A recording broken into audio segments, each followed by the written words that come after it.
So today we'll be talking to my dear friend Ghosty. We are going to be talking about DID/OSDD. Nah, I don't want to bury the lead too very much because I know that we're going to be talking about it. But if you did not know, then DID is dissociative identity disorder, and I need to get confirmation from Ghosty. But I believe OSDD is other specified dissociative disorder. I believe.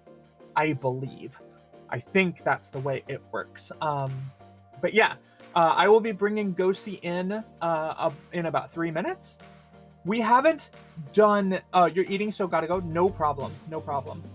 A lot of media talks about it in terms of it being a split personality. We don't really use that term anymore. Not that I'm giving you a hard time. I'm not telling you, oh, don't say that. That's not what I'm saying. But I am saying I think that term has kind of fallen out of fashion. Flies into the sun casually. Oh no.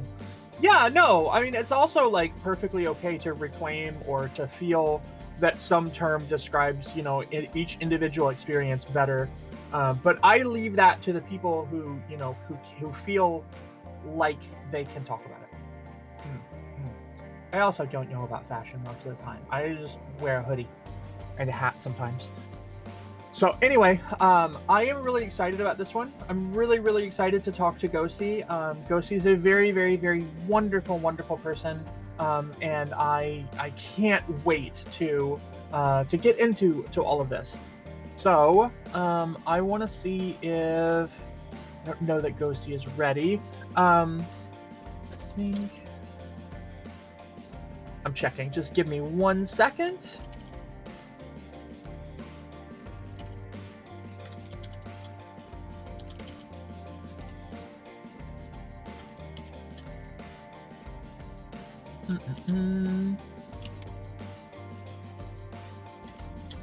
Okay. All right, I think we're about ready. We haven't tried to do it this way before, so this is going to be a new little bit of an experiment, a new little attempt. We're going to try to record the audio a little bit differently so that we have this live at another time. Okay.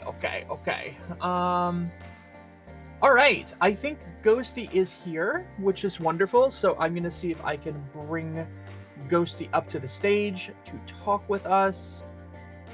Invite to speak. Okay. Hello? Hello. Hello there! Hi there! How are you doing? I am good. How are you? I am great. I just want to make sure that my community, are you able to hear Ghosty okay?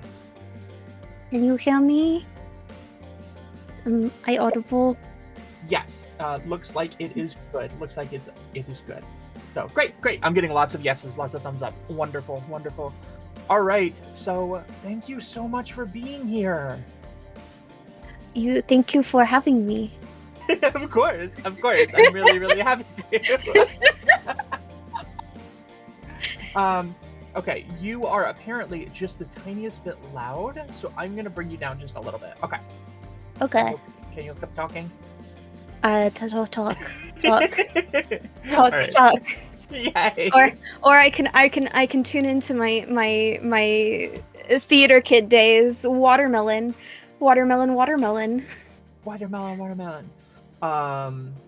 I forgot how to say it in Japanese. I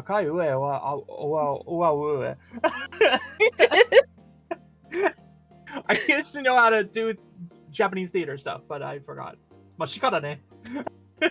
Anyway.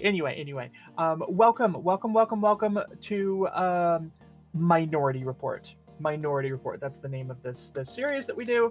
So on this series, I invite people who may be part of a marginalized community in some way or have some kind of marginalized experience in life.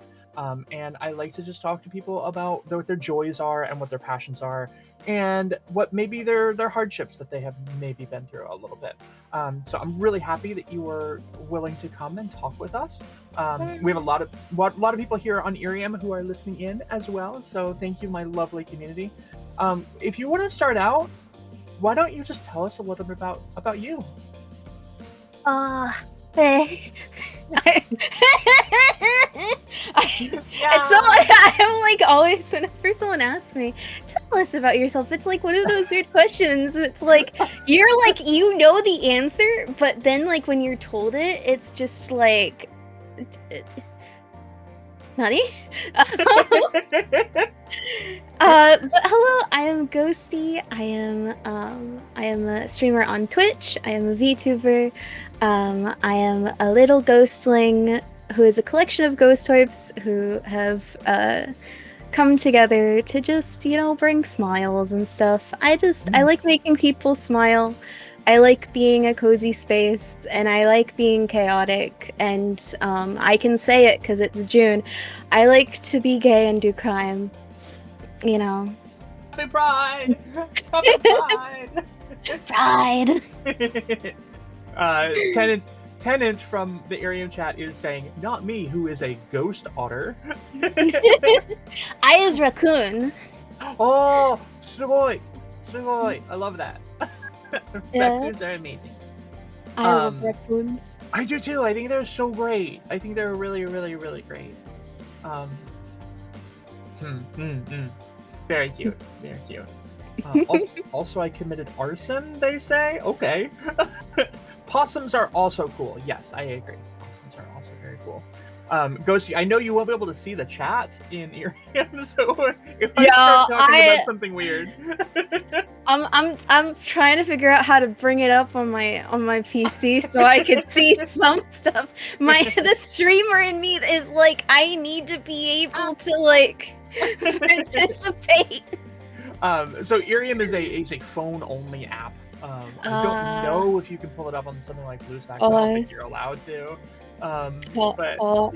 Let me just turn down the volume on my phone, follow the link you have in your Discord, and then my streamer brain can be at ease. Amazing, amazing, amazing.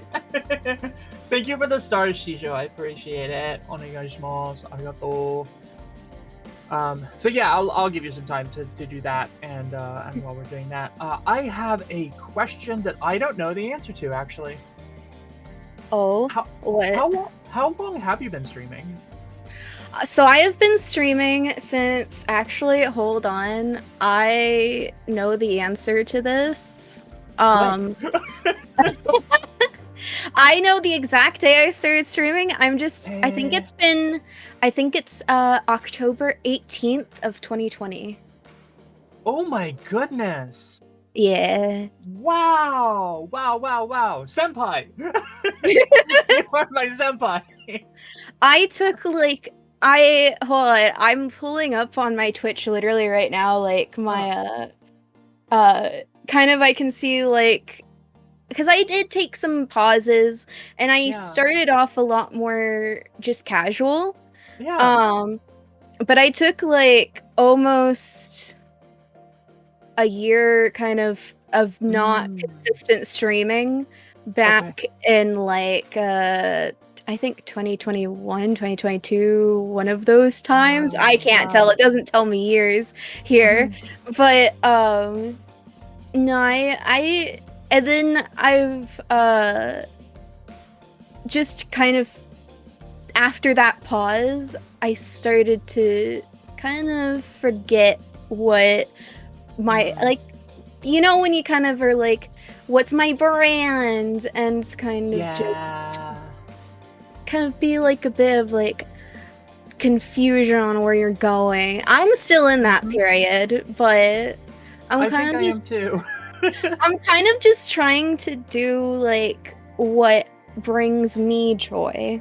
Of course, yeah. One of my Oshis will very frequently tell me, you gotta make the kind of content that you want to watch, and then other people will come and watch it. If you're enjoying, you know, the kind of content that you make, then other people will enjoy it too. Yeah. So very cool. Yeah, I didn't know that. That's so cool. I'm actually coming up on my 1 year next month. So I haven't been doing this for very long. I've been a VTuber though. Like, I started off with no anything. Okay. Because I started off as a Minecraft streamer, and a lot of Yeah, and a lot of Minecrafters I saw didn't use any like models or anything. Like it was either they did face or they did nothing at all. Yeah. And I didn't want to do face, so I did nothing at all. And Yeah. then people who I was who I met through the course of becoming a streamer, they used PNGs. So I was like, I want to use a PNG.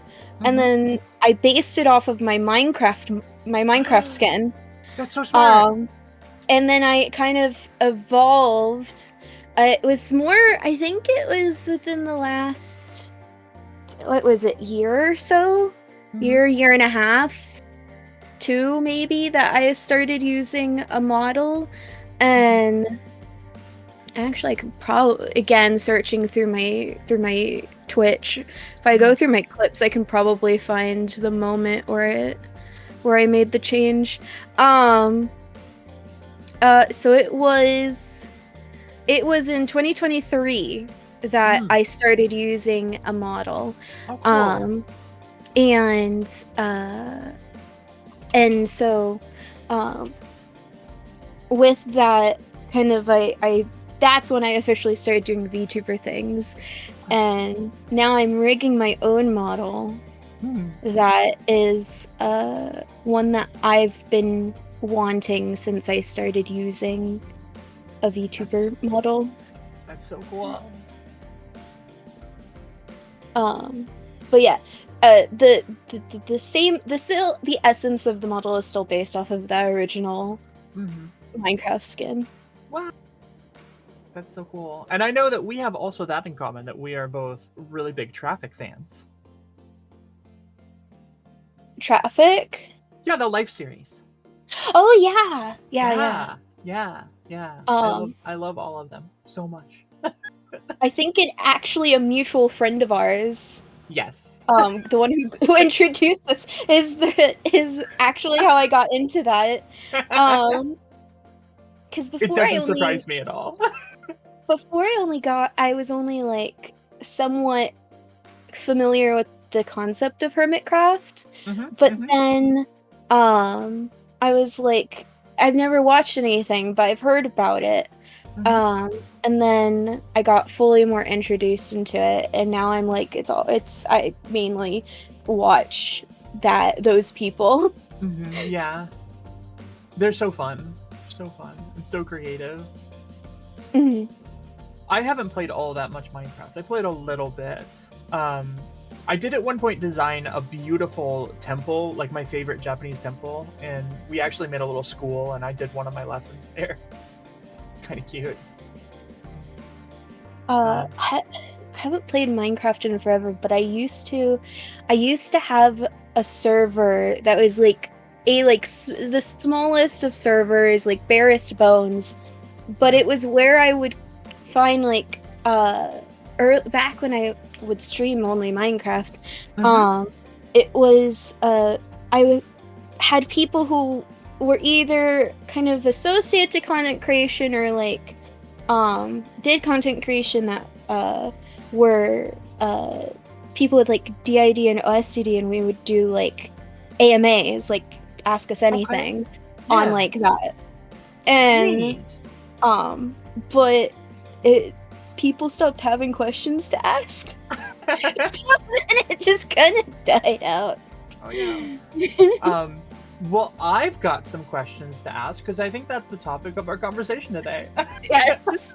Segue. Yay! Very good segue. So actually, this topic of DID OSDD is something that I'm really interested in. So again, I really want to thank you for being willing to talk to me about it.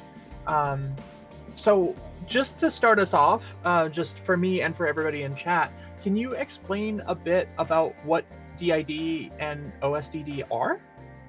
Yes, so DID is dissociative identity disorder. Dissociative identity disorder, and OSDD is otherwise specified dissociative disorder. Both fit under the dissociative disorder like umbrella, and is basically someone usually in childhood experienced trauma that the brain was like, oh gosh, how are we going to get through this. And in order to do that, kind of created another person that shares the brain and like the body and all of that. But is it like could be a completely different person, like say it's a 6-year-old girl and the person that the brain created to support this like experience that they were going through is this like bodybuilder, like adult man, or like even like a lion. It just is like whatever the brain needs at that moment, or it even just fractions off that that experience and kind of like separates it in its own. The differences between DID and OSDD is typically, well, specifically OSDD-1B. There is a -1A, which is like, there is like not a lot of differences between like the quote unquote parts or alters. And it's kind of like, I guess in anime sometimes like there's the protagonist has like a council, like there's the one villainess anime where it's like the different there's like you know what I'm trying to explain, maybe. No. Well, I'm not the most familiar with the 1-1-1A, but OSDD-1B and DID are very much quite similar to the point where I think there's talks with among like the psychology professionals and all of that of like making them more just one diagnosis. But the difference between those two diagnoses is amnesia, like what's called amnesia walls. So you'll have in like general media when you see someone who has like dissociative identity disorder, there will be like blackouts where they don't, like one moment they're going to go to the bakery and then next thing they know they're coming out of a club like a week later. And but with OSDD-1B, it's more like waking from a dream. You remember what happened, but over time it slowly fades until it's more just like a story you heard. Okay. I rambled. I'm sorry. No, it's very interesting. I do want to say, welcome in Divine Fox. Hi. We're talking to Ghosty today. So I just want to make sure that I understand really well. So DID and OSDD, these are terms that kind of used to be associated with what we used to call the idea of having multiple personalities. Is that right? Yes, and depending on when someone's been diagnosed, because there was someone who I met recently actually who was diagnosed back when it was called multiple personality disorder, and they prefer that. But there's people who are like who are more recently discovered everything back when the changes actually happened, that are like the personality, like it I know for us we don't like the personality thing because it feels dehumanizing, but it is basically like if that is like the way that you've heard it, then yeah, that's like the same concept. Okay. Very interesting. Really interesting. You brought up the idea of trauma in childhood. So does that mean that if you have something like DID or OSDD, then you would know what in your childhood? So this so DID and OSDD is a more covert kind of disorder. So usually the person doesn't realize it until something like is like, it's kind of like how you might not realize someone chews loudly until someone else points it out, and then all of a sudden it's the only thing you can think of is that this person chews very loudly. It's kind of a similar concept of that, of like, I for us we learned because in a D&D campaign, there was a character who did have DID, and so that all the players were aware and everything, the DM gave us these YouTube videos to watch explaining everything. So that way, like, which I also think is just a very good idea if you're going to use a real world, like, disability or like neurodivergence in like any kind of TTRPG, like explain it, give resources on it, stuff like that.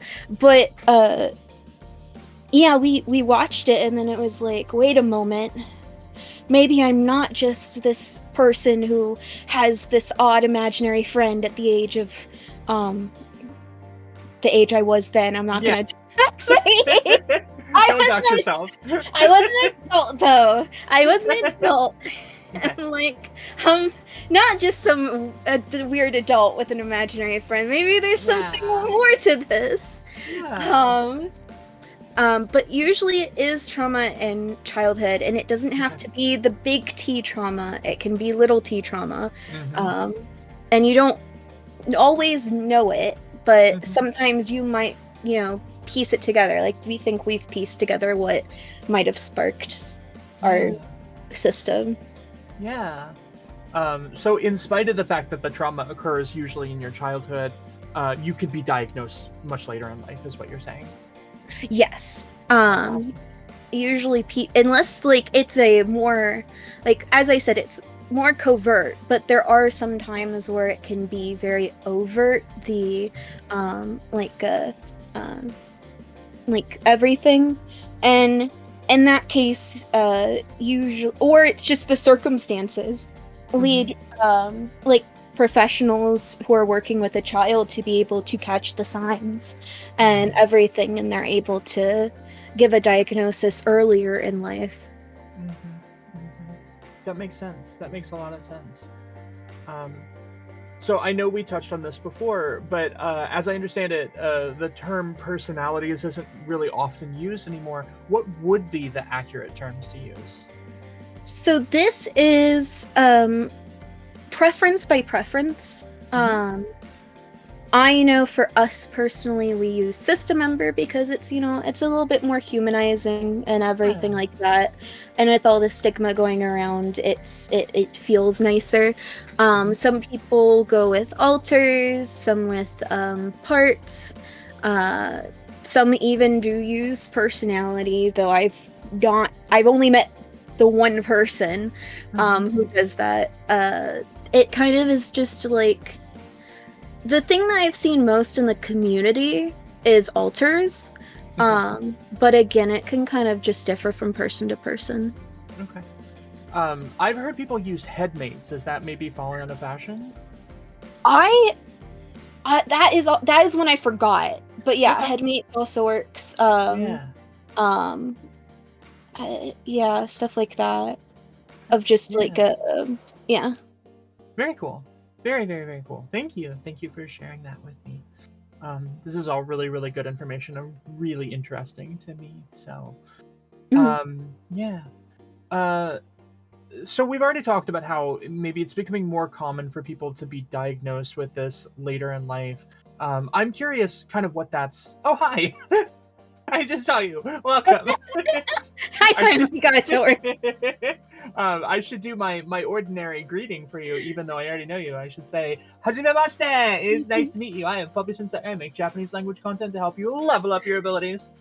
Hi, Yugimo-sana! So yeah, we were talking about, how common it is for people to be diagnosed later in life. I guess I'm wondering if that's jarring later, if you've kind of lived your life in such a way that you feel like maybe you have some idea of how things are going, and then suddenly you have this new change where you have this whole system that you're managing. How do you do that later in life? So for us, it kind of happened at a time where it actually made a lot of things more make sense. As a child, was always like I had always been in jumping from therapist to therapist for like mood swing, like emotional imbalance and stuff like that. Put on medication that didn't end up working. And it was kind of just like, why is this not working? And instead of trying to just like be on medication, that kind of just made me feel like I was kind of just going through syrup. It kind of just helped me put into place of like, this is why I'm acting certain ways. And then instead of trying to like wrangle, I worked with, and it made things a whole lot easier.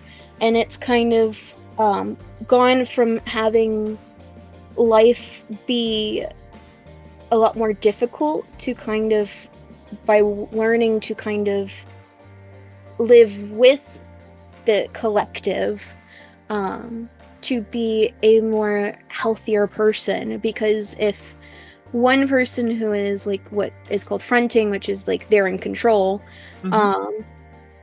or using the car method, the driver, if one person is, say, driving the car and they get tired or they're getting frustrated and having road rage, then someone else can just hop into the driver's seat and kind of take over. Having the OSD-1B with the less amnesia allows that to be a lot more easier and streamlined. Some days it can get hard to tell, you know, like there's more fog because of that, because of constant hops and everything is streamlined, so then it just gets muddled. But and like it has that still same temporal like displacement sometimes of like one moment it's noon, the next moment it's 8 p.m. But like it's life feels a lot easier being aware and knowing. It was hard and frustrating before because I didn't know what was going on. But then like all the pieces came together. Okay. You mentioned this idea of having multiple hops. Do you refer to that as switchy? Yeah. So like kind of switchy. My system is tends to have a lot of like group, like multiple people with hands on the wheels, or like up in the, like still using that car metaphor, like more people in the front than like in the back. So it's kind of just like a lot of times especially if I space out or see something like that, it's kind of just that like there's a there could just be rotation or something going on. And it's kind of like day to day it can differ how like muddled it can make things. But switchy, kind of like a dissociative fog, stuff like that. I know personally that the idea of dissociation is something just in general, not necessarily dissociative identity disorder, but just dissociation itself is something that happens a lot more frequently with everyone than we kind of want to think about. Like, I feel like it's that sense of, oh, I totally drove home. I don't remember having done it. But I feel like people don't talk about how actually common that is, that most people do kind of have experience with just general dissociation. So a lot of times when I do have a relative who is a psychologist. Wow. And we last time we talked, we did talk a lot about dissociation and like dissociative disorders and everything. And he was talking about how like people like the most people don't realize, but almost everyone experienced dissociation in some fashion, like when there's people watch commercials, sometimes they'll just gloss over it, like it's just tune out time. Or driving, a lot of people experience dissociation when they're driving, in which case it's like they're still aware of what's going on, like especially if it's like a route they know, like, and that they take all the time. But like there's people who just like they just kind of tune it out and their body just goes, effectively being on autopilot. yeah. Sometimes when you're staring off into space, it's less that like that's kind of like, at least to me, and this could also just be a neurodivergent take that I'm taking it more at face value or my own experience, but spacing out is I think like kind of a dissociative thing. Kind of, yeah. Spacing out sounds like me most of the time. We've already talked about the kind of ways that DID and OSDD kind of relate to trauma. I wonder if there are kind of specific traumas, or if there's anything that goes kind of along with that. Is there some kind of like common thread that some trauma leads to these kinds of disorders, or maybe not?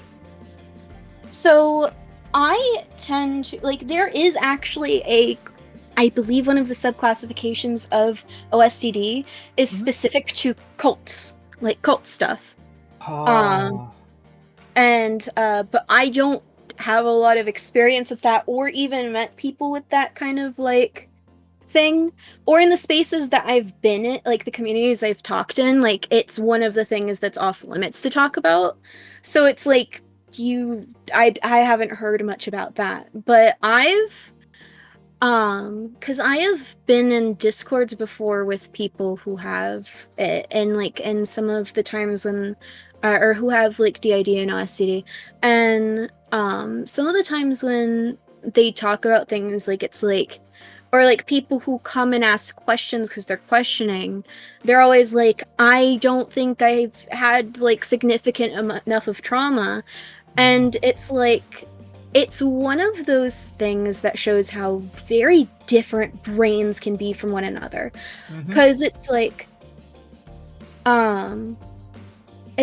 you could have had an extended hospital stay and the doctors have no clue how to help you, and that could be the source of your thing. And or it could be as simple as like you would walk from your house to your grandparents' house every day, and there'd just be this barking dog that would come up to the fence and bark at you every single day. And over time, the barking dog just got too much. Yeah. So it can be a variety of things. It can be parents being too busy. It could be like the big severe trauma we think of when we think of like childhood trauma and like horrible stuff. It could be as simple as just like typically any repeated trauma is what studies have shown. That's not to say there couldn't be things that are outliers of that, but most studies show that it's repeated trauma. That makes sense.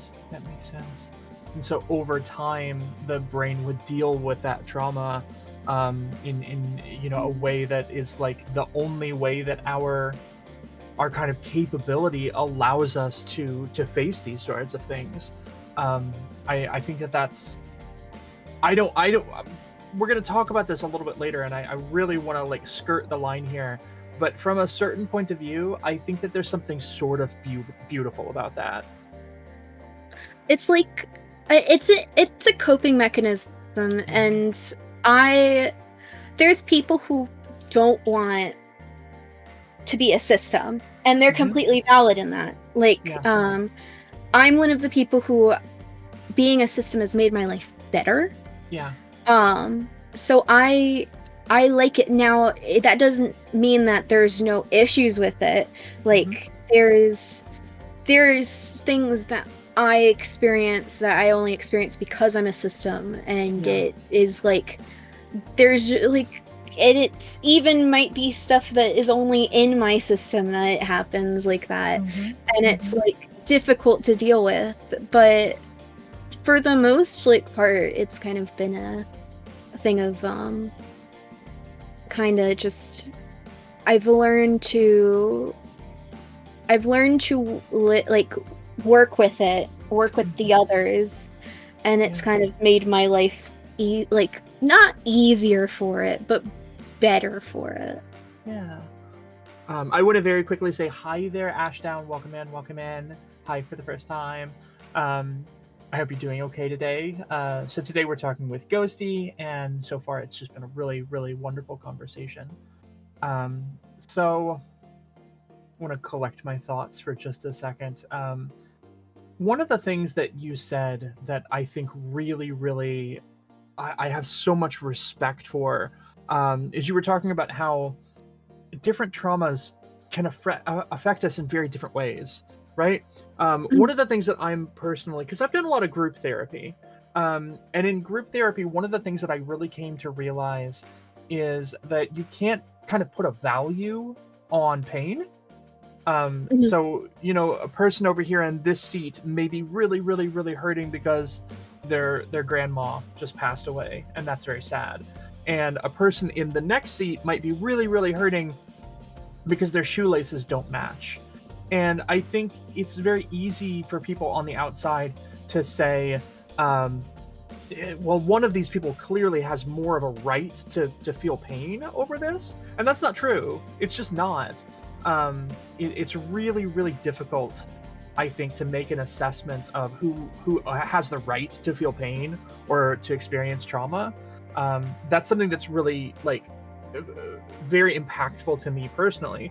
And you had brought up earlier D&D. I'm about to start a Pathfinder campaign, and at the beginning of the campaign, I'm telling all of my players, you experienced a tragedy 4 years ago, but for many of you, that may be something that keeps you up at night. You may wake up at night screaming and go, I had this terrible tragedy happen. But for others, that might be a Tuesday, right? Um, Mhm.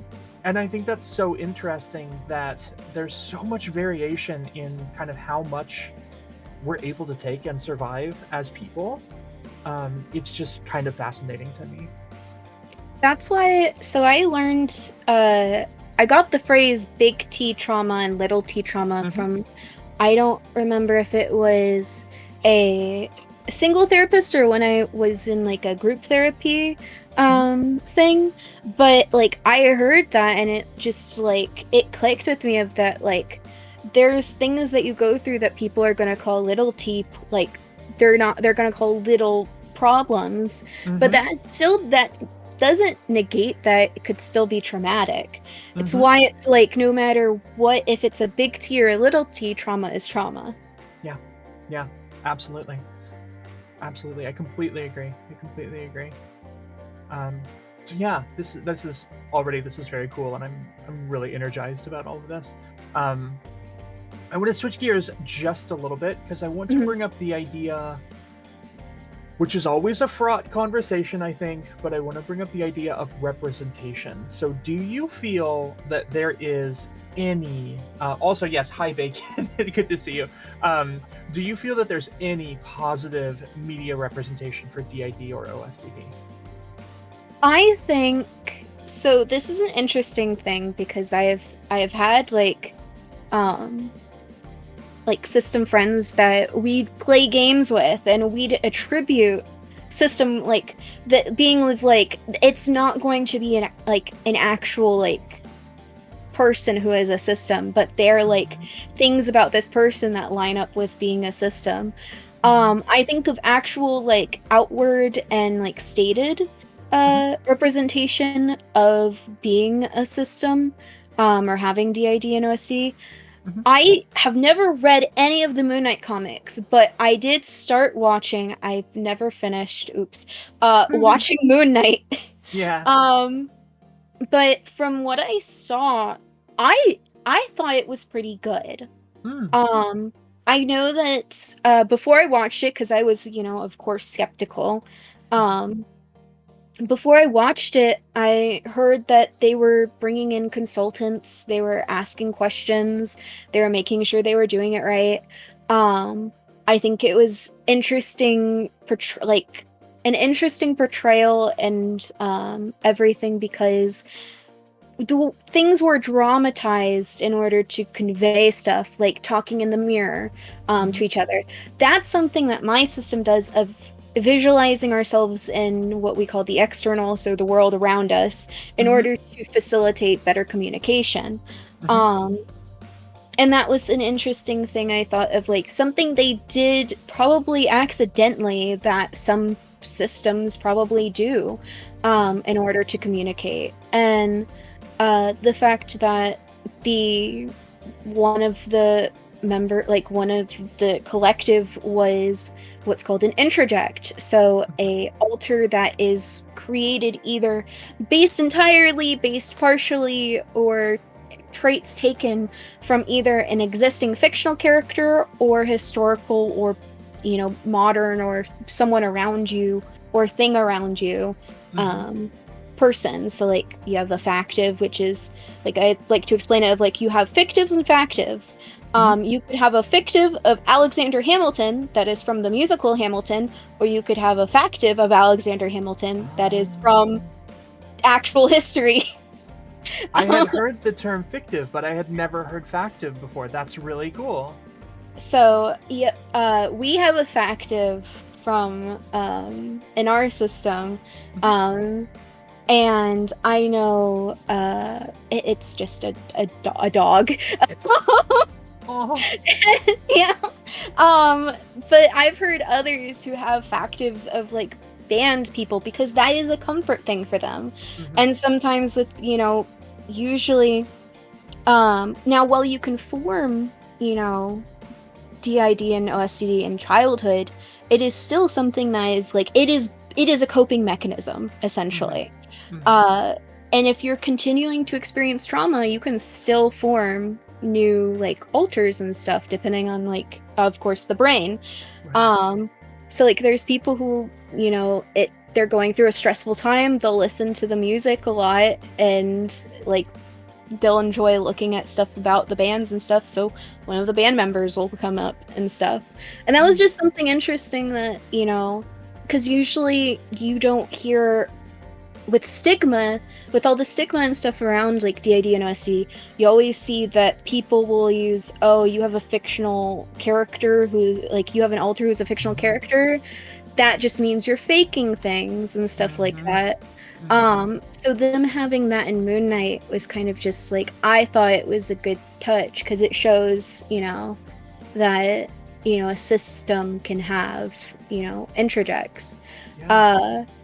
There's now things that you can attribute, like media you can attribute as like system-esque qualities to, is stuff like Inside Out, where it's like they have the different, like the parts of the main character, and depending on who's, taking control of the board, the character, like the character in the act, like that they're in the mind of, will act differently and stuff like that. And then I remember when Shogun first, or like the Raiden Shogun first came out in Genshin, there were like friends of mine who played the game who kept talking about how like it's they kind of resemble a system and stuff like that, because like especially as like some of the more story stuff came about, but yeah, there's like various different things. Like if you go with the theory that some of the characters in these gacha games, where you're technically the protagonist but you can play as any character because it's obviously a gacha game, that it's all still just that protagonist, the MC, that it's like that they're picking up like the qualities of the people they meet and like and stuff like that. I don't really go with that. I more like the idea that they're just tagging along. Or it's kind of just a gacha game, so it doesn't really have any bearing on the story. But Sometimes the game is just a game. sometimes the game is just a game.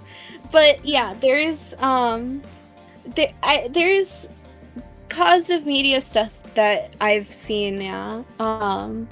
I've seen people make what I can see as good attempts, but they hit the way that they do it for me strikes a thing of like it's not a way that that sits right with me, but I can tell it was done out of a place of like trying to be positive. Okay. But and I think there's more of that in recent years. I do want to mention Witch Hazel's comment that Bruce Banner from the Hulk is also a system. And that there's a run of Immortal Hulk that treated it pretty well. If I understand correctly, and I think I do in this case, Moon Knight would be more like DID, and Bruce Banner, I believe, would be more like OSDD, because Moon Knight experiences more of those amnesia walls. Yes. So, and they actually show that a lot in the show of like there's like he doesn't realize things, and but then like it kind of also has that spark moment that I was talking about earlier where things just start sort of clicking together and you realize, and then like you can't stop realizing. Now Moon Knight does have based off of what I've heard of the comics, they do have that stereotypical like dangerous alter, and I'm using quotation marks. But it is proven through studies that a system is more likely to harm itself, like the person themselves or like the collective itself, than anyone else, not the person.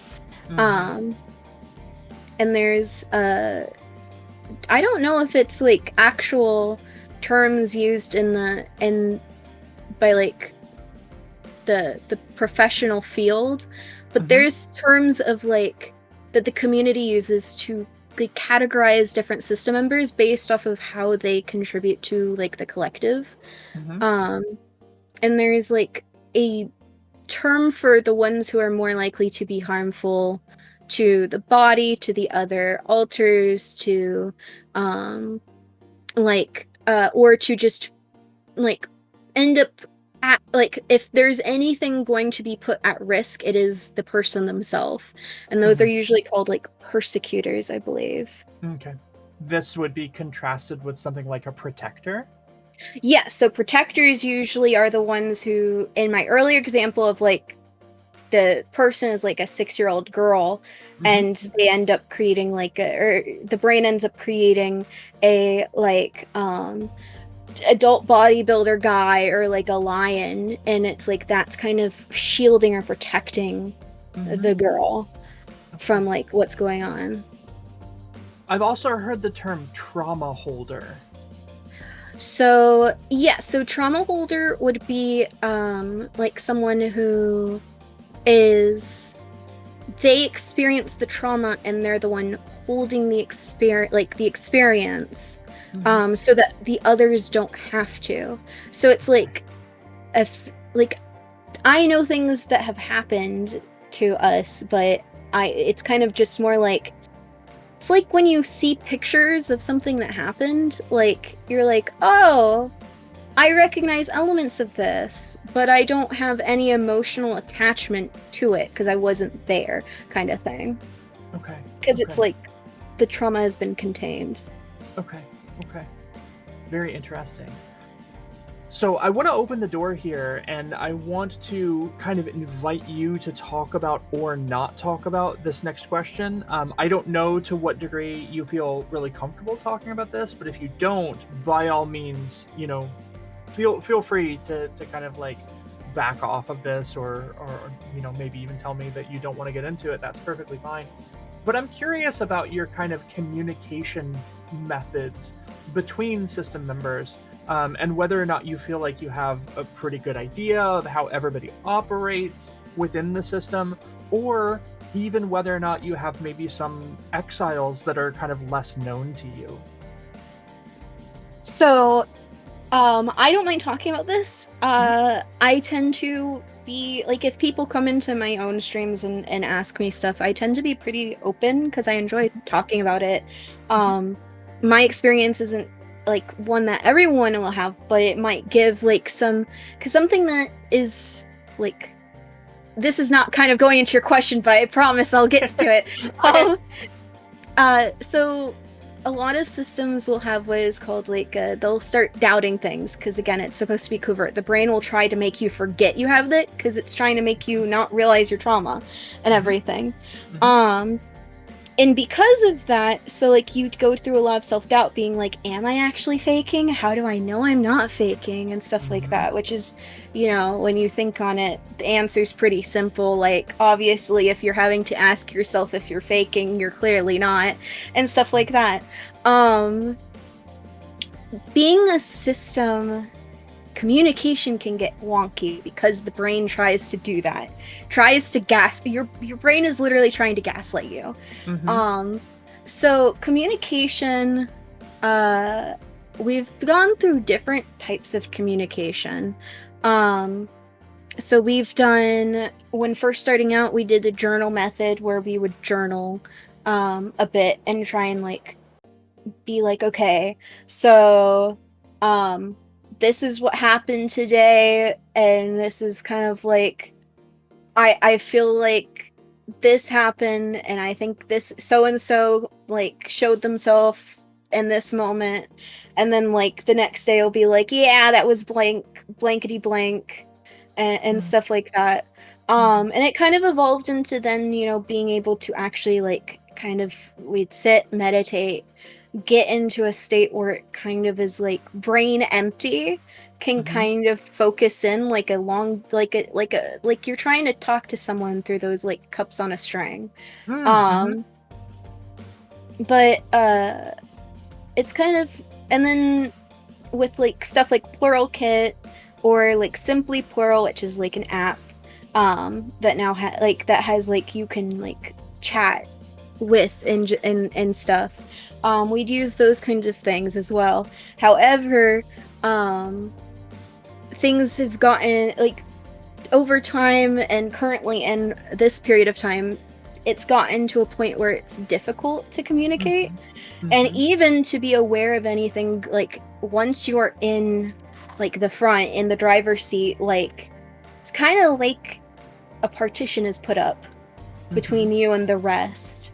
It's like, I know things that are happening in like what is called like the inner world or the headspace, which Mhm. is where like when people aren't like fronting or controlling things, they're kind of in that space, like the mind palace or whatever. Or, it's, I know things like that have been said before. Mhm. um but uh The like, somnium? I've never heard this term before. Somnium? I haven't heard that either. Interesting. Um, I want Google as a friend, uh, but not when I'm talking. But yeah, so like, there are tons. We are what's called a polyfragmented system, Mhm. which is like where there is different, I guess, sections, you Okay. could say, where it's like the lines of contact are muddled or like broken completely. So Okay. it's like a game of telephone sometimes to for like different of these sections to um like kind of get work together. It's like, it's like, oh, you have to, like, I want to get news to so and so, but in order to do that, they have to talk to who's it McCall it, Uh-huh. and who's it McCall it has to then talk to what's their name, and kind of like this chain of like communication. Okay. um but we do have people who are like, because you said like the term like exile or something like that. Yeah. We do have, I was saying before, there's like troubles that you only experience as a system, and some of that are bad eggs in the system who, you know, want to hurt others. We do have like these, like, I guess you could say castaways, where we, one of those other terms, like roles in a system is a gatekeeper. Usually they're like the admins of a system. They'll tend to, like they say, a gatekeeper, they tend to like make sure everything is in order. And so like they can kind of, you know, push away and everything so that the bad egg can't be a bad egg. Yeah. But yeah, so like I'm in one of those periods where my brain is trying to gaslight me. And it's like it can't gaslight me that I'm a system because that's so ingrained in me, but it can gaslight me into thinking that everyone else has gone dormant. And so I'm kind of, you bringing up communication is kind of like that's something that I'm trying to have to reteach myself, which is kind of just one of those struggles that is unique to a system of like it can be both. It's one of those things that's like it's a frustrating thing because especially if I need, because of how we've set up working as a collective, I need someone to help with this sort of thing that's going on, but I can't reach them because everything, it's like shouting into a void and you're not getting an echo back. Yeah. Kind of thing. That makes good sense. That makes good sense. Thank you for sharing that. I appreciate that. You actually brought up something that I want to touch on really quickly. I want to tell you something cool. I know something cool. I actually used to be friends with the girl who wrote Plural Kit. Wait, really? That's so cool. Yeah. She's a trans girl. Really neat person. So, yeah, neat stuff. That is really cool. Yeah. I haven't gotten to use the bot in forever because I haven't talked in a space where, like, I mean, I do use it in one of my stream teams, but also like I don't use it in like a active words like a social server that I use actively of like that isn't just like stream related. Surrounded, it's nothing weird. It's just that I'm no longer part of that community, so I don't really like. It's not that anything happened or nothing weird happened. It's just I used to be part of a bunch of other role-playing communities that I'm not part of anymore, and therefore I've lost touch with a lot of people. So yeah, I no longer play Star Trek. That's all it is. But yeah, that's very, very cool. Thank you again for sharing that. The next question that I want to ask you is probably the question that I am the most excited about bringing up. So the question is, one of the things that I am particularly interested in is how VTuber space and DID/OSDD maybe go hand in hand. Do you find that being a VTuber has maybe helped guide you along this journey? So I actually figured out that I was a system before even getting into streaming. Cool. And when I think for me, it's the other way around, where being a system has guided who I want to be as a streamer. Because when I got into streaming, I asked myself, okay, what do I want to do with my platform? And I was like, I want to, well, at the time I was Minecraft streamer, so I was like, I want to tell stories, but I also want to kind of erase stigma around like mental health. And a lot of what I've done as a content creator has kind of lended to that in some fashion. So I became an ambassador for this one mental health charity called Safe in Our World. I've am a lead in a stream team for disabled content creators. I've tried to kind of be very open and upfront about being a system, and open that like people can ask me things they want about everything. And as I've gotten into being a VTuber, with my model, the one I'm currently working on and has not debuted, it will have different features that I can toggle to reference different people fronting. Oh, that's so cool. So I have different ears and stuff. So I have like deer ears and antlers, which will be, we've already mapped out like who that will primarily be referenced to. We've got wings, we've got the raccoon ears, have like floppy bunny ears, and always we'll have a raccoon tail, because in the end of the day we are still raccoon. But it will be like also got short hair, like figured out how to do a toggle for doing short hair, jacket on, jacket off kind of thing. Still, we're trying to figure out what we might have as toggles that can link up to channel points. So there's still an interactivity, but we want the ears and stuff, combinations, solo bits of all of that to be linked to who's fronting and stuff like that. To have a sort of like integrating that we are a collective, and we want to demonstrate that in a visual sense, and kind of be, this is a part of us, and it's also who we are, kind of thing. That's so cool. That's so cool. I want to say very quickly, welcome in Gold. Hi, I'm having a really good day. We are here with Ghosty today, having a really good conversation. I think that that's amazing. Ghosty, that's so cool. That's such a really, really good idea. And I don't know, you already know that you have all of my support, but if there's anything that I can ever do. And also, I super want to say, literally, thank you for your advocacy as like me as a disabled VTuber. Thank you for what you do. Seriously, it means a lot. I wish I could do more. There's been and this is just me and the consequences of breaks I've taken and everything.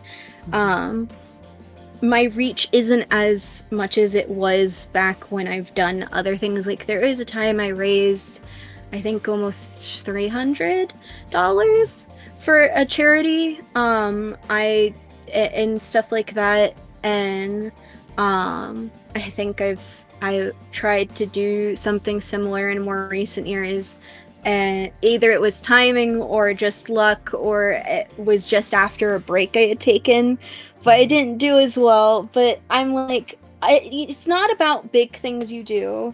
It's about, sometimes it's just the small things. It's like why I like to be a cozy, even if chaotic space, because it could just be someone comes in, they notice that like I am open about being a system, and they're like having a moment of I feel like I am lying to myself, or I feel like this isn't, like, I can't be, because blah blah blah.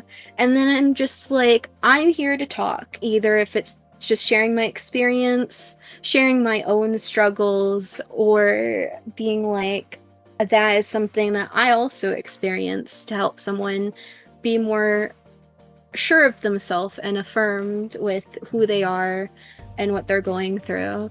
And it's why I like being open about being neurodivergent and everything like that. Yeah, I mean, sometimes advocacy is just as small a thing as just talking about it. Just being open and talking about it and saying, here is this reality, and we don't have to hide it. In a certain point of view, that's what Pride is all about, right? The whole idea of Pride is like, let's be open about who we are. Let's not hide it. Let's not feel like we need to shy away from these things. And so advocacy really can just be saying, hey, this is who I am. This is what I deal with. And I think also maybe that's what Minority Report is. That's what I do here. I try my very hardest to say, hey, we are all here. Let's be open about who we are and what we experience, and some of the traumas that we go through. And I think, speaking of trauma, I want to ask about some of the stigma that you've kind of brought up about DID and OSDD. What are some of the no, I don't know how to plural it. Stigmatized things. Yeah. They go hand in hand with these disorders. So the big thing is the stuff that's been perpetrated in media of that it, or, and also like the old name it used to be called the multiple personality disorder. Some people think that it's just that you have no control over your kind of behavior. That it's a thing where there is the evil one, there's a child one, and there is a like more emotional based stuff, but like the bad one is always the dangerous one. Like stuff like that is like typical stigma. A lot of like what I said before of like if you have something that is a real person or a fictional character, then you have to be faking. I once was told I was faking and everything because I was too open about it. And that I was not a broken mess, I think is almost the exact wording they said. Wow. And I have had times where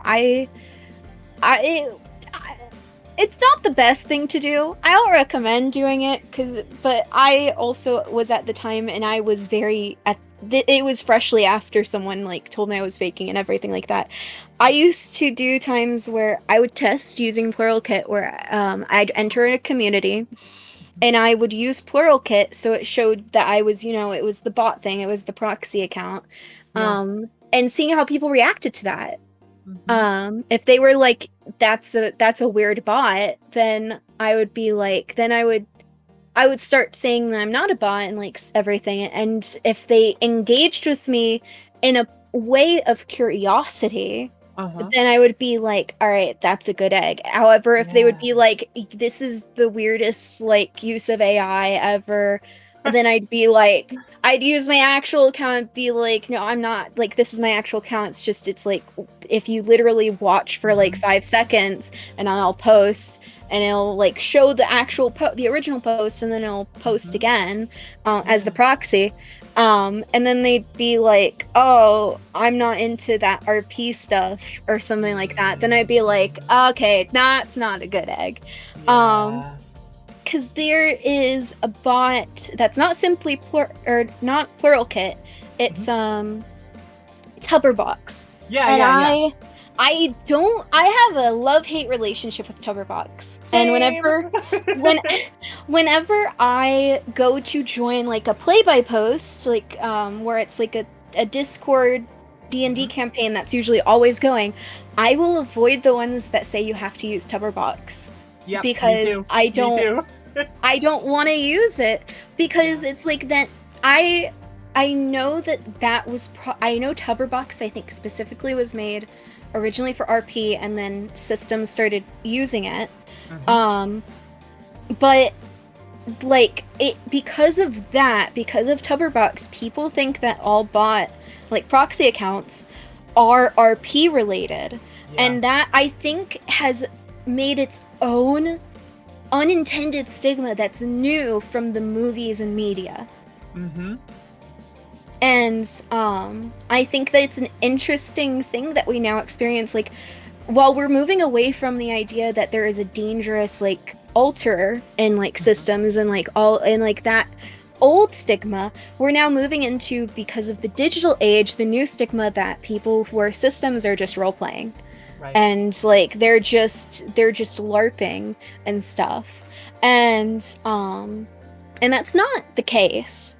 Sometimes it is only on the digital space that certain members of the system, certain like alters, can get a chance to be like active in like the outside world, and stuff like that kind of just pushes them back in and can create an unhealthy kind of situation for the system at large, that it's like only like, and you get like what's called front stuck situations where it's like no one else can front except for this one person, and then they start, it's like the opposite of stir crazy, where it's like they're always out and about, but they want to, like the introvert problem of their battery runs low but they can't go back inside and recharge. Yeah, I completely understand that. A couple things really quickly I want to say. First, hi George. Hi I hope you're doing okay. But I also want to read this comment to you. This comment is from the Soul System, who is a very good friend of mine. Ghosty, I would just like to say, based on everything in this interview, you are probably the most relatable person I have honestly ever met. I love that. I really wanted to let you know that touches my heart. That makes me glad, because not gonna lie, going into this interview, like I said, DID tries to gaslight, or DID OSTD tries to gaslight. Your brain is trying to gaslight you. My brain constantly does that with being like, I am certain I'm a system, however, like I said, like it's currently gaslighting me to think that like it's trying, and I was over here being like, what if I have built myself up over this entire time to think something that I'm not. But every time someone says, oh, what you say your experiences are, it's like relatable or like something like that, it always feels good and it always helps. So I will also say thank you back to you. That's so sweet. Soul, I think Soul you said, right? Yeah, the Soul System. Yeah. Wow. Yeah. So we talked a little bit about stigma. I want to talk about the flip side of this. What about support? Is there a lot of good, positive social support out there for people with DID and OSD? There are a lot of, like I said, we're kind of in a digital age and everything. You can find a lot of different types of communities. You can find a lot of communities for systems. I will say it is hard to find a community for systems that is, I'm not going to bring certain discourse into this. That is something that I don't want to get into, but it can be hard to find good, like, ones that fit your wants and needs in a space.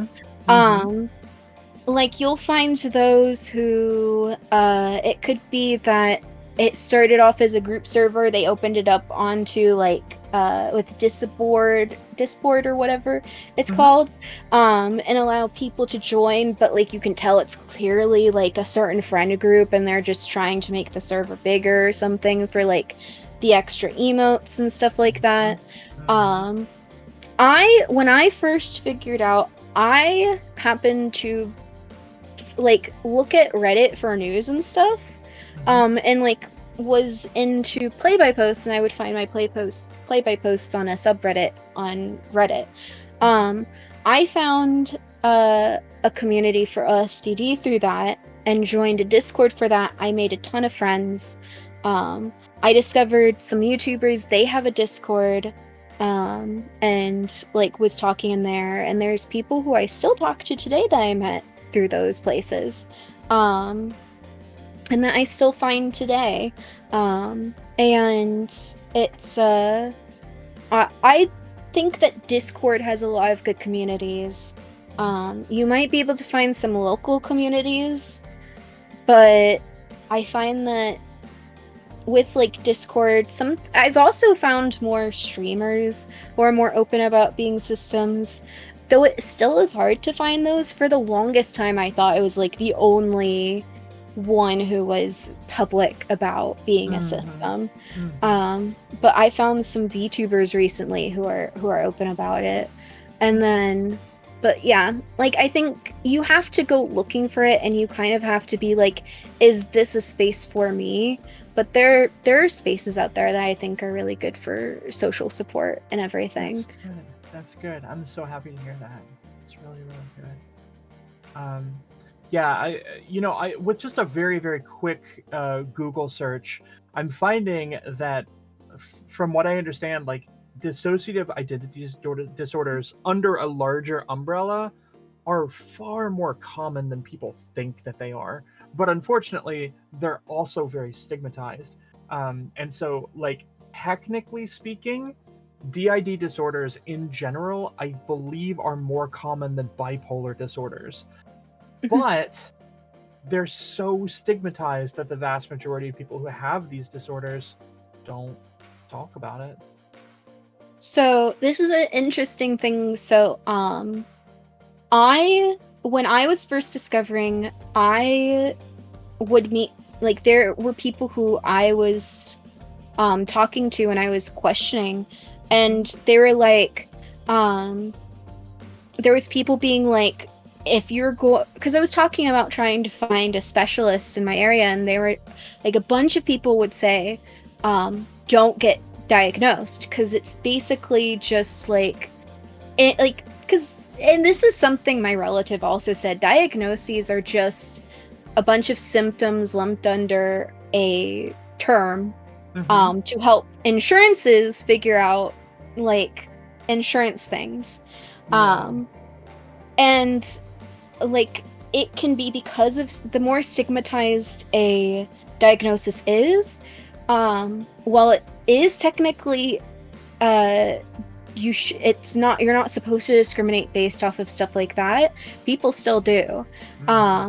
So I think that while recent statistics, I believe, show that it's 1.5% of the global population is diagnosed with DID, and I think that percentage might be larger with OSDD, but not by much.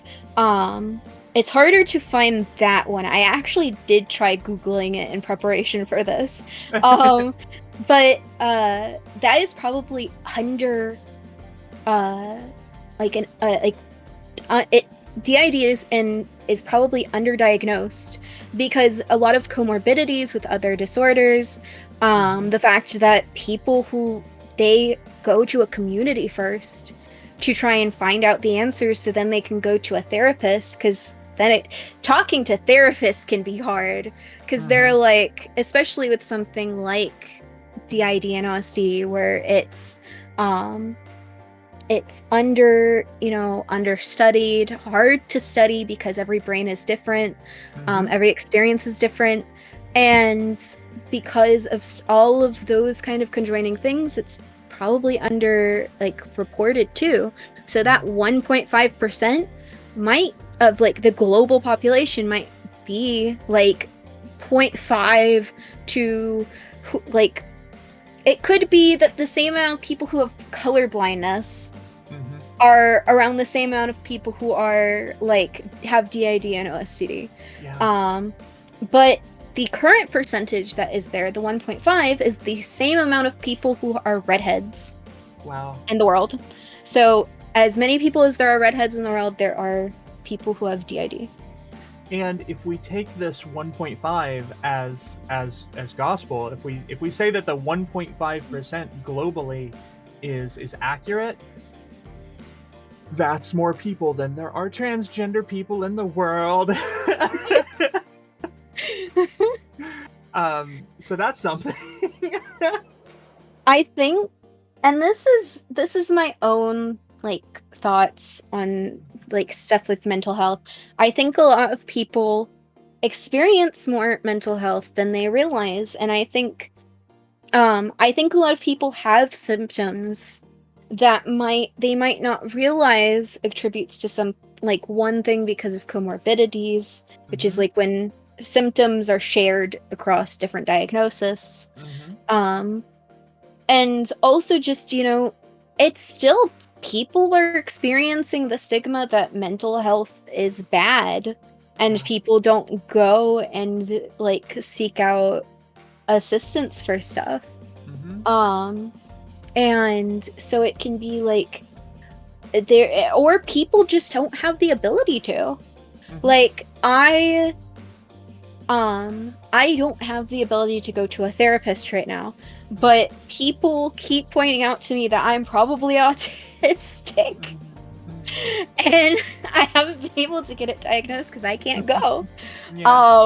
I'm pretty sure I can't deny it, but at the same time I don't have it diagnosed because I can't go and see anything.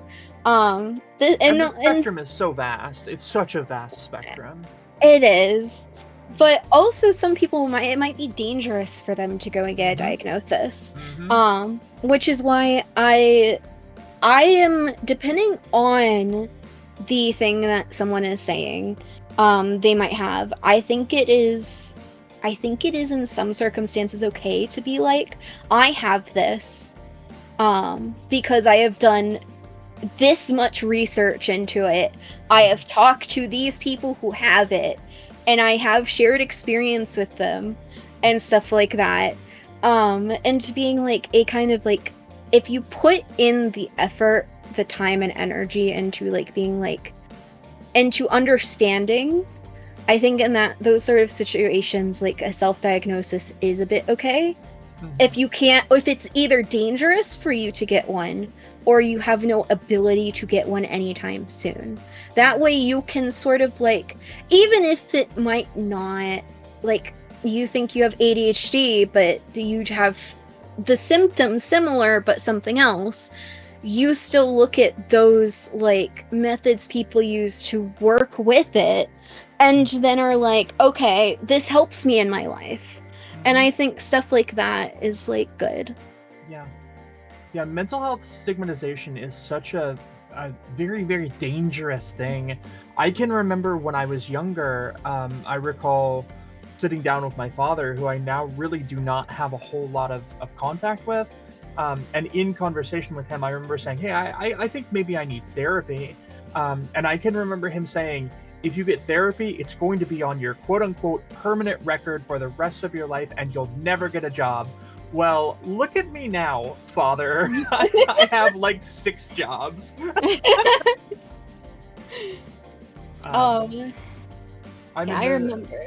Oh, no, you go. No, Witch Hazel says, I'm in the same boat, to be honest. I've been diagnosed with ADHD, but I strongly suspect that I'm on the spectrum. Yeah. If you can't get a store-bought diagnosis, homemade is fine. So please, I'm so sorry I cut you off. Go ahead.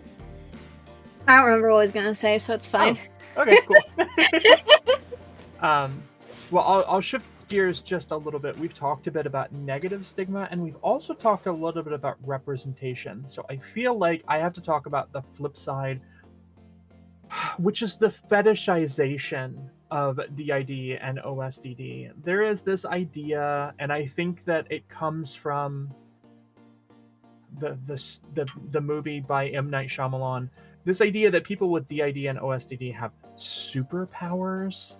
Have you had to deal with anybody who's kind of treating you like you're super? So I actually haven't had that. Okay. I have had situations where kind of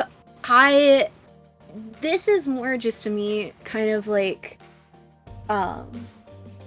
talking to other people about how, and this is kind of I not in the same vein kind of, but it's kind of similar, where there's different alters have different like skills with things.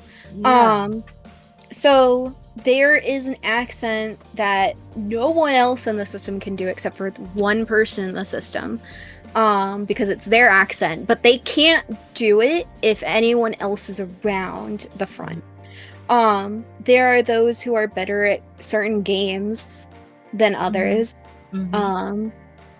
There are those who are able to pick things up a bit faster. When we did competitive Splatoon, we would always have we had a system member who was from the Splatoon universe. Not any, like, we don't call them an introject because it wasn't one of the existing characters. It was just like, they're just an Octoling. So it's like they're not taking from any like existing character. But they were better at playing Splatoon than anyone else in the system, so they would always front with that. That is kind of I guess in a way, some people might take that as the quote-unquote super kind of power thing, but it was kind of just, I think it's kind of natural of like these system members, because of how they've formed or whatever reason they've had to form, it could be that they kind of just are better at those skills. Someone who had to be more observant might be better at video games because they are better at picking up smaller details, so they'll be have faster reaction time. That's not to say it's superpowers. I think it's just, kind of just like a thing of skills. Everyone has different skills and like stuff they can do. And I think just because a system is a collection within one body, it doesn't negate the fact that those people also have like their own skills. On the flip side, there are systems that I have heard of or talked to that have system members that a system member is mute. So when that person's fronting, they can't talk. Or is deaf or even blind, and it will affect their physical, like them physically. Like they'll either not be able to hear well, or like a vision will be like distorted or something like that. So I think I've never been treated like I can have superpowers, but I have had situations where it's like, when I was in competitive Splatoon, the team needed a certain person to be fronting. But it was more of a like, the collective also needed that person to be fronting. Because we weren't good. But, yeah. Is that more of what in line of what you were talking about? Yeah, no, definitely. Okay, I was like, actual superpowers. That's my other neurodivergences kicking in. That actually may be another misunderstanding within kind of the larger scope of society about the idea OSDD, and this is something that I would definitely like to touch on. I think there is this misunderstanding about these disorders that it's fully and always completely out of your control. That the idea of switching is like, well, I would never ever be able to know that I'm going to be able to switch at any given point. But I think, correct me if I'm wrong, that's not really the case. That you may have situations where you go, excuse me, I need you to take the wheel now. Yeah, there's definitely, I think if you were to say that is a superpower, that's definitely like, or like what people might assume is a quote unquote superpower of like a system, that is something, it's more of a trained skill. Like you have to figure out how to do it because it's different from system to system. Sometimes like you have to, I've heard of systems who they have to put themselves in different in different environments, kind of, I guess you could say. Like they had a greenhouse, and in order to get someone to front, they had to go and sit with the flowers for a bit. Other times they needed to, they would start baking cookies, stuff like that. Like different, I guess, like ambiances or stuff like that would kind of help them with like switching. For us, it's a lot music and circumstance. There are some things that it's hard to control. Like if we go under a certain amount of anxiety, what's called a little, so a child might come into the front, and that is like things that we can't, like in that situation, it's something we can't really control. We call that like a negative switch, where it's one that it's like you can't control it. It's like something distressing brings about the switch. But with a like music or playing a certain character or playing a certain game. We have where if we'll play a game like Sky Children of Light, a certain system member will like to front because they enjoy, you know, the flying about and the various like aspects of that game. Yeah. If we're streaming, we have someone who's always in the front whenever we're streaming, because it's literally why they came about, is because of streaming. And so if they're not about, we'll play a certain song. Music is what usually helps us. So we'll play a certain song, and then they'll start to come about. The only time I find that it's hard to tell, or it's hard to control who's fronting, is when waking up. That's when it's like can't really control who's waking up. Makes sense. But that might just be a me thing. I want to touch on a couple comments that we had. So first, I'm going to say the Soul System brought up being diagnosed with high-functioning autism and ADHD. I assume ADHD maybe.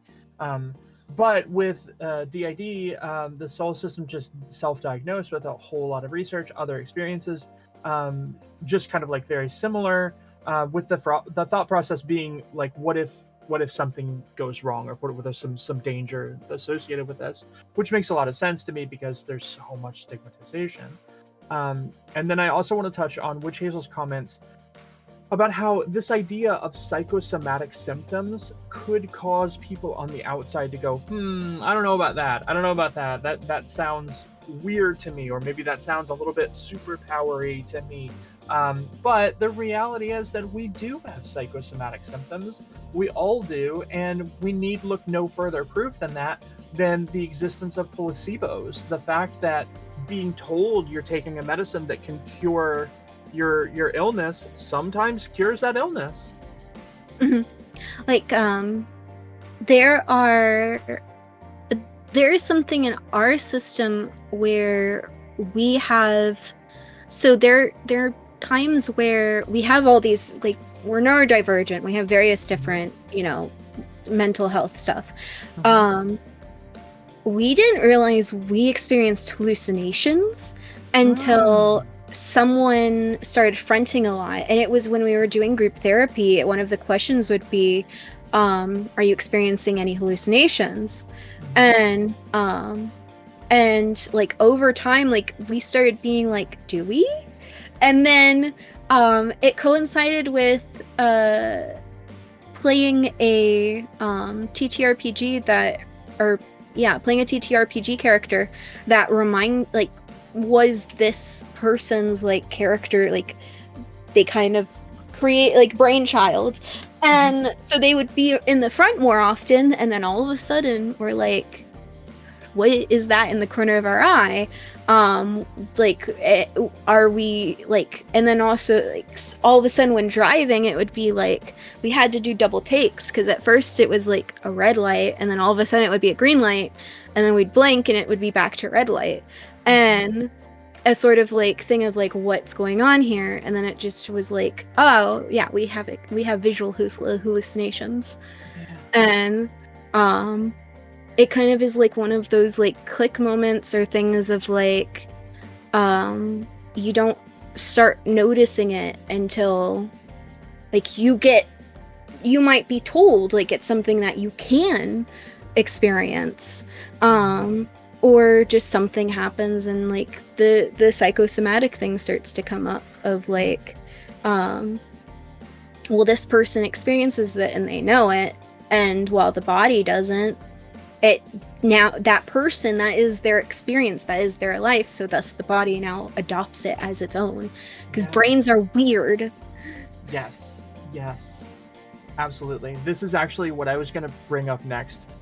This idea of this fetishization of DID is so fascinating to me, because I love the human brain. I think our brains are so cool.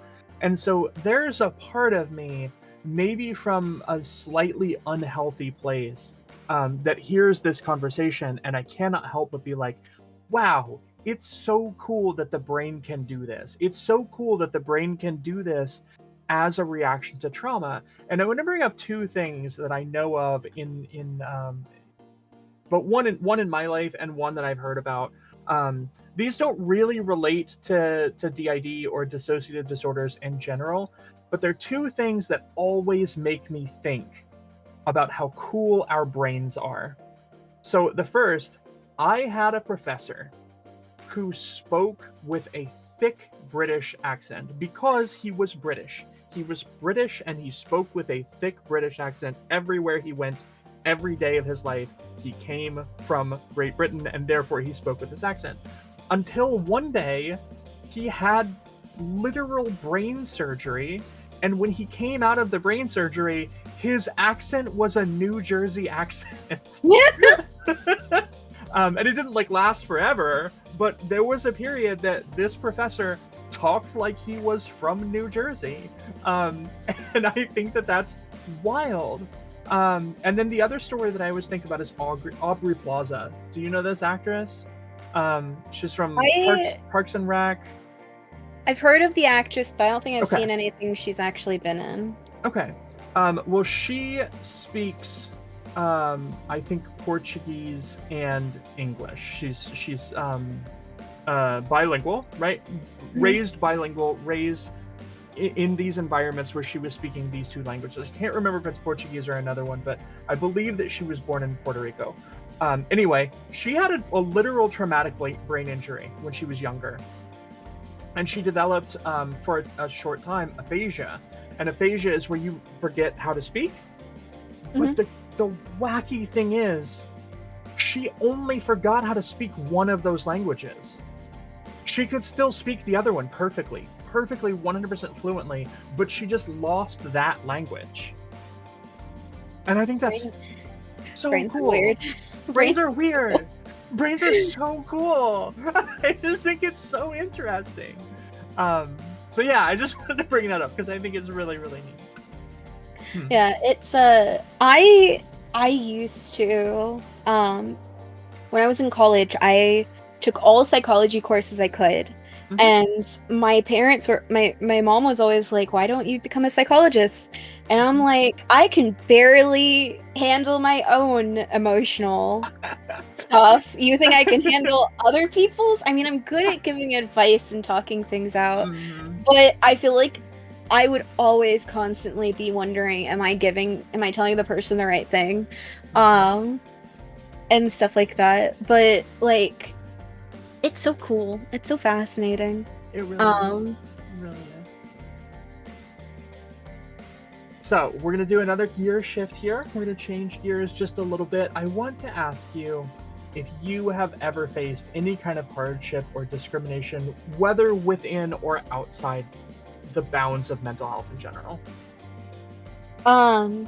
So I am LGBT, and I went to an all-girls Catholic high school, so that kind of answers one question. Yeah. What was that like? Oh God. Well, we had nuns at the school, and this one, from day one, I was always the weird kid. There was this one girl though who, like, I was just trying to be friends. She didn't think that, and she told a nun on me. And from then, the nuns would always check in on me and make me feel like, why are you checking in on me? Why are you talking to me? No. I didn't do anything! Oh no! That's awful. So yeah, there is that. But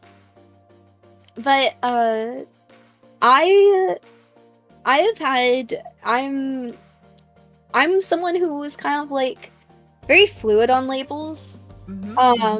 Not only just because that's just who I am, but also because of the fact that it's hard to label yourself as like something when you're a collection of a lot of things. Yeah. So in that can kind of create, while it's not hardships from other people, it's hardships within ourselves, because it's like, so very feminine in everything, and kind of like how we are like we can be like perceived as. But we have us in the system, we do have guys, we have people who are straight, which is weird. We have those who are, a lot of us are just gender fluid or non-binary, and with a typical like she they pronoun preference. But we also have in the system someone who does enjoy fronting, who has a lot of hardship with fronting, because when they first formed, the best way we say it is they talked like Stitch. Okay. And they are they're a trans guy, and it's and like they don't like talking verbally because of that, because obviously like how we sound. And then, but also they don't like typing to people a lot, because of just like most of the time with people who we talk to, they're going to perceive us as the collective and everything. And stuff like that. But so like in that kind of stuff, there's like the hardship of just identity and not being able to actually be our identity that as the individual we might feel. And but I think as a whole, even outside of the scope of mental health, we faced some like stuff for physical like limitations. So like we're called lazy a lot because we don't have a lot of spoons. And it's like something as simple as like mopping the hallway kind of take like, it's something that we were meant to do like what's today, Wednesday? We were meant to do it Monday, but haven't, because just energy levels. And I think it's kind of a heavy dissociative time right now as well. And then just like oddly also a restless time, but the restless time makes us just want to sleep. It's weird. And then, but just like, stuff with like hands also is weird because of like it hurts to kind of ball up the hand, and because of that stuff, like washing dishes, doing like some minor things like that does take a lot more effort and energy because of pushing through that kind of like pain that's there in the hands and the grip. So again, like stuff like that of just like those physical kind of limitations that are coming around, like going on, even though I am young and I should not be experiencing this early, but it's happening. And those things. And I think that that is something that people also need to understand, of that just like every brain is different, every body is different, every person's energy levels is different. What task might be super simple to one person. I was talking to my mother about this. I asked her to grab me a soda, and I didn't know that at her work the vending machine for the soda is on the complete opposite side of where she is in the building. She didn't tell me that until today. And so she was like, because I think she was trying to make a point that she's been asking me since like Monday to do to mop the floor. And I'm like, I've told you before that it's about energy and like about what my body can do. And she's like, well, you told me to get you a soda and it's on the other side for me and it's like hard. And I'm like, I didn't know about that. And I think it's like, I think we need to have, not just with mental health, but just an open dialogue with each other about what limitations are and how things are difficult for people physically and mentally to do, like ADHD makes tasks super hard, and then add in the fact that I'm pretty sure I have early onset arthritis in my hands, and I have back pains, and I get tired very easily. Just of like all of that is like those are my limitations, and it impacts how I do things and can do things. I think people need to have more dialogues with that. Absolutely. And teach to have dialogues with that. Bring in communication courses in school as early as elementary school. We need to be teaching children and people how to communicate in a healthy and effective manner. Yes, absolutely. Absolutely. Speaking of communicate, I want to very quickly welcome people into chat. Hi there, Anika. Hi there, Rico. Hi. Welcome back, Soul System. I'm sorry about your phone. So yeah, we're having this lovely conversation today with Ghosty about DID and OSDD. It has been a really, really great talk so far. I do want to ask you a follow-up question about something that you said, because I find this very interesting, and I haven't asked you this yet, but I'm really, really curious. Within the scope of your system, do you have system members that experience body dysmorphia because their idea of what the body looks like is not the idea of what the body does look like? 100%. And I actually don't mind going into that stuff. Yeah. I actually am pretty open about some stuff with my system. Like I think that someone needs to be in order for others to better understand themselves. Like I think I mentioned it in a passing what I believe sparked my system. Okay. But like with the body dysmorphia, yeah, we have people who have elven ear, like fey ears. We have people who are like we have someone who I'm pretty sure the brain wanted to front, but they don't want to front because the body isn't what their body is. We have people who don't front because like when they're shorter than the body, so things feel like they have vertigo sometimes when they look down. Because it's oddly like they're like, all right, I can sort of be like, this is like the counter feels too short for what I think it should be, but that can be excused away by like just proportion, like just things. But when they look down, they're just like, I'm too tall. There's people who have pod feet. There's people who have antlers. There's people who have different colored hair. There's, speaking of those who are like introjects, so like fictional characters, we have iterators from like the game called Rain World, so they're robots. Wow. And it's weird because they're like the thing that is supposed to be kind of their physical like presentation is supposed to be like this puppet that's like attached to this like crane kind of arm thing, and it's like that's not there, but they can still feel that attachment on the body, and like in what we call phantom kind of things. There's people with like tails. We have those who are more like we have slug cats. There's people who have like all sorts of different things, and we actually use that to try and help figure out who's fronting, because we have OSD-1B, so everything is like kind of more in a constant flow state of like waking up.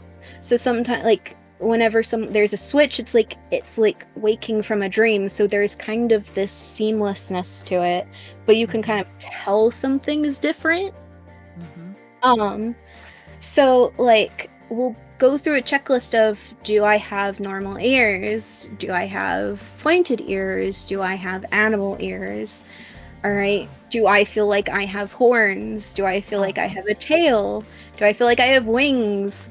Kind of thing. And then we'll go through this app called Simply Plural, where we have kind of the whole list with images as well, which we make through like PicCrew or something like that.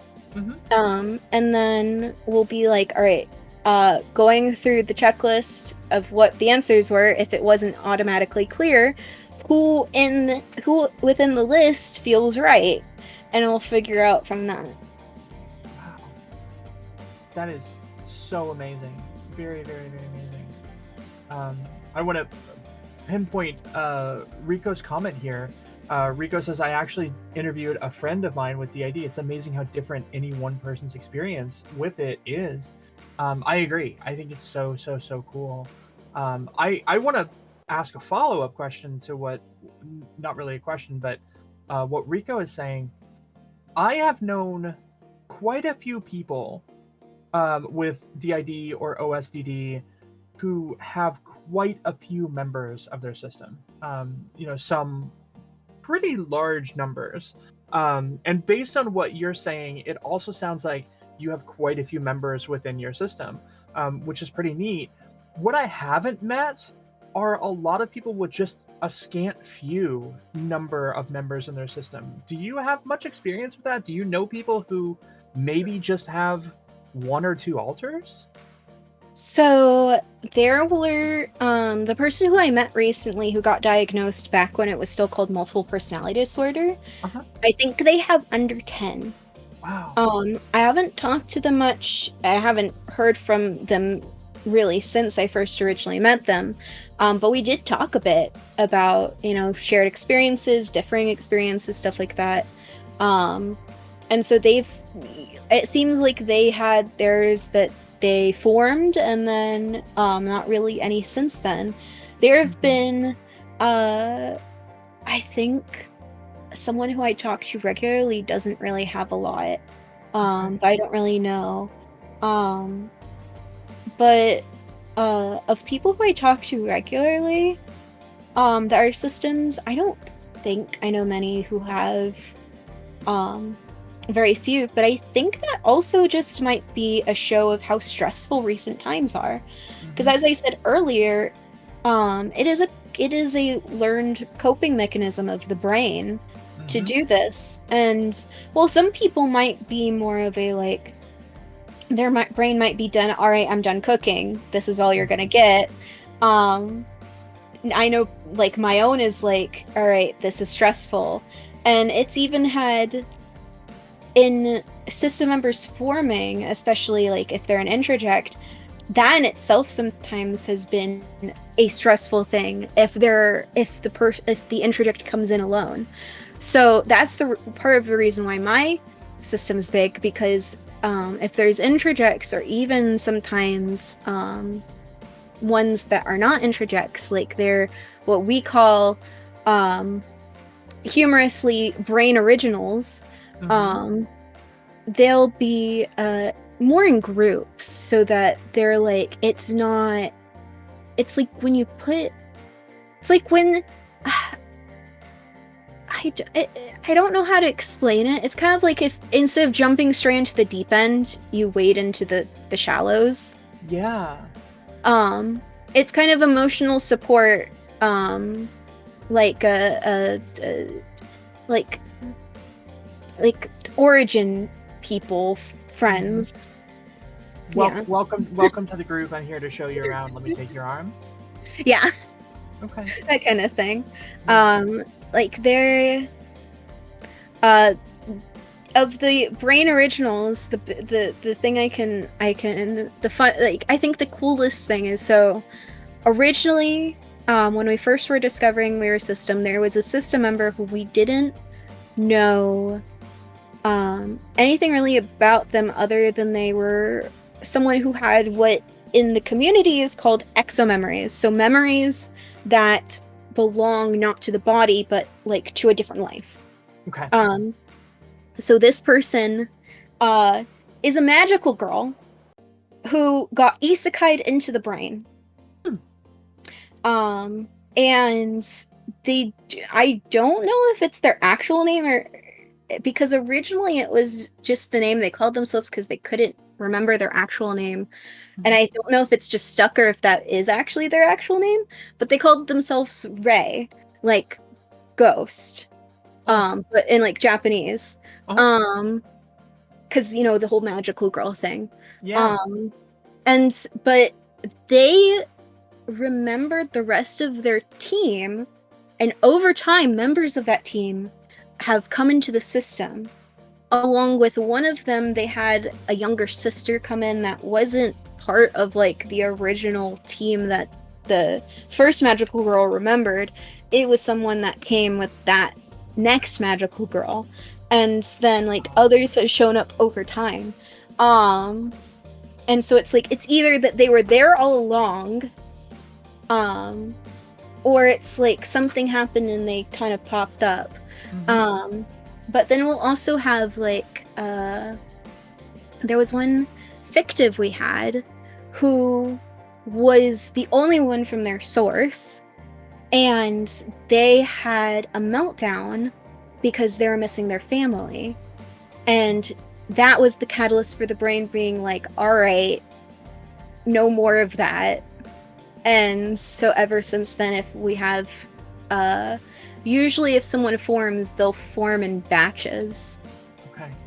It's weird, but it's like, it's so the brain, I think the brain caught on and was like, I'm doing this to save us from stressful situations. I'm not going to make this process be a stressful situation. Yes.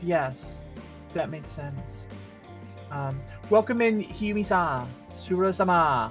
Hajimemashite. Welcome in. We're having a lovely conversation today with Ghosty.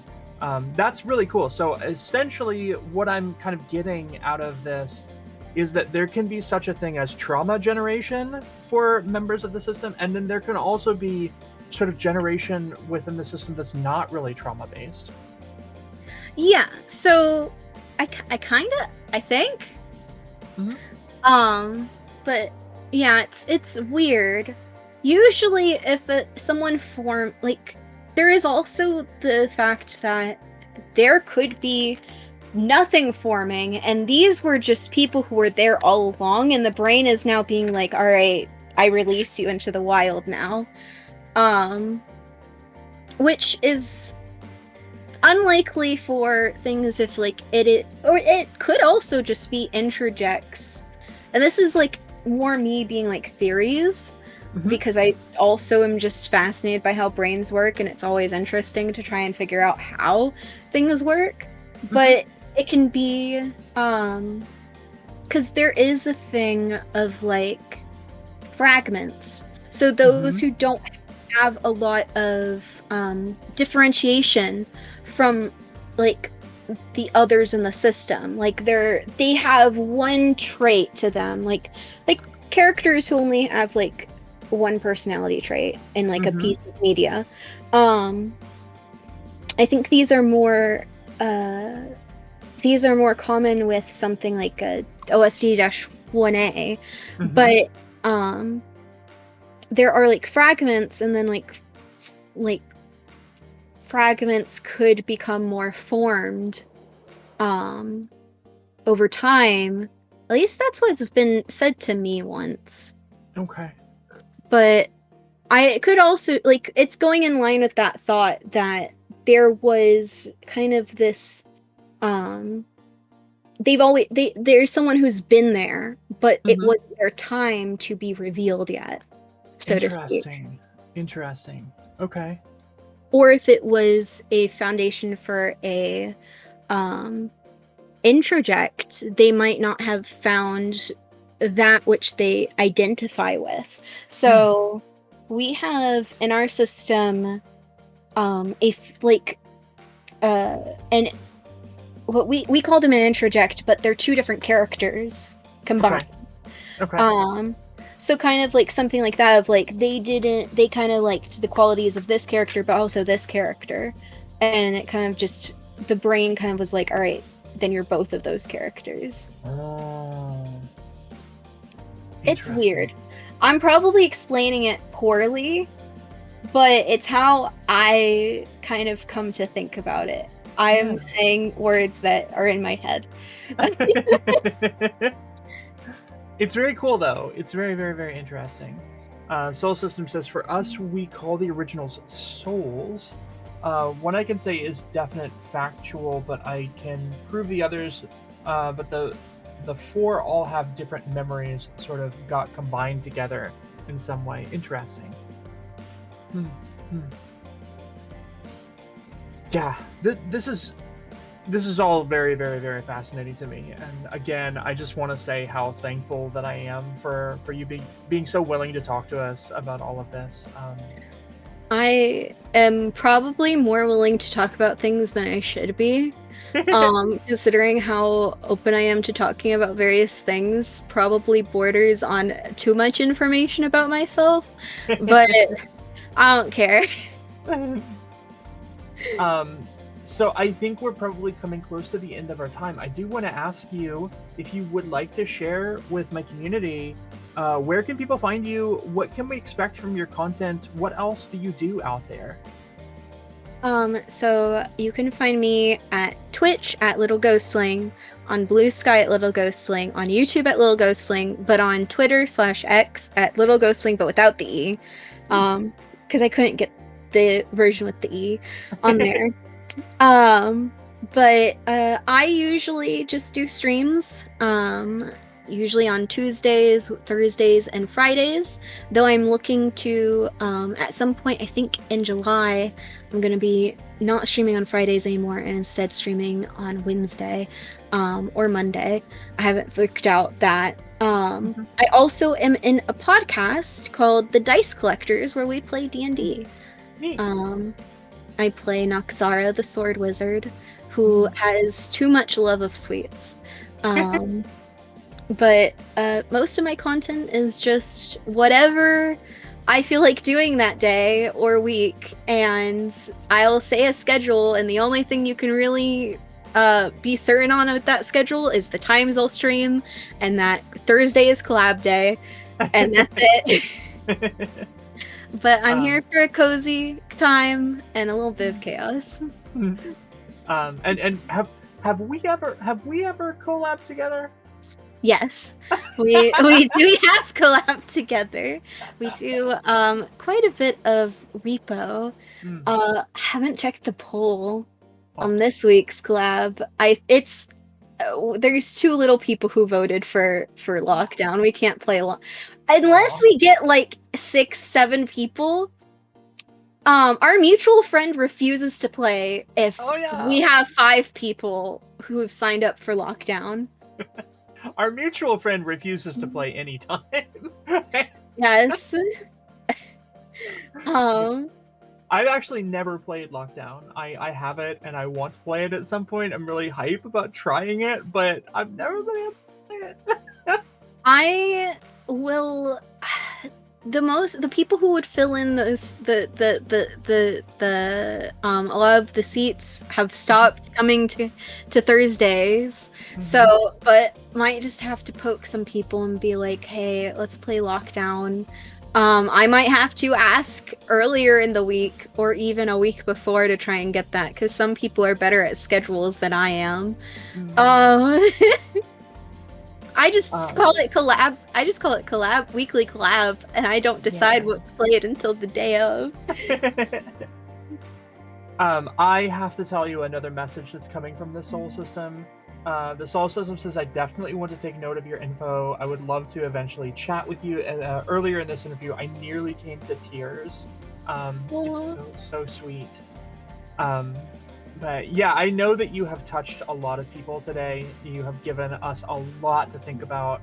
I feel like I learned so much. And I thank you very, very, very much.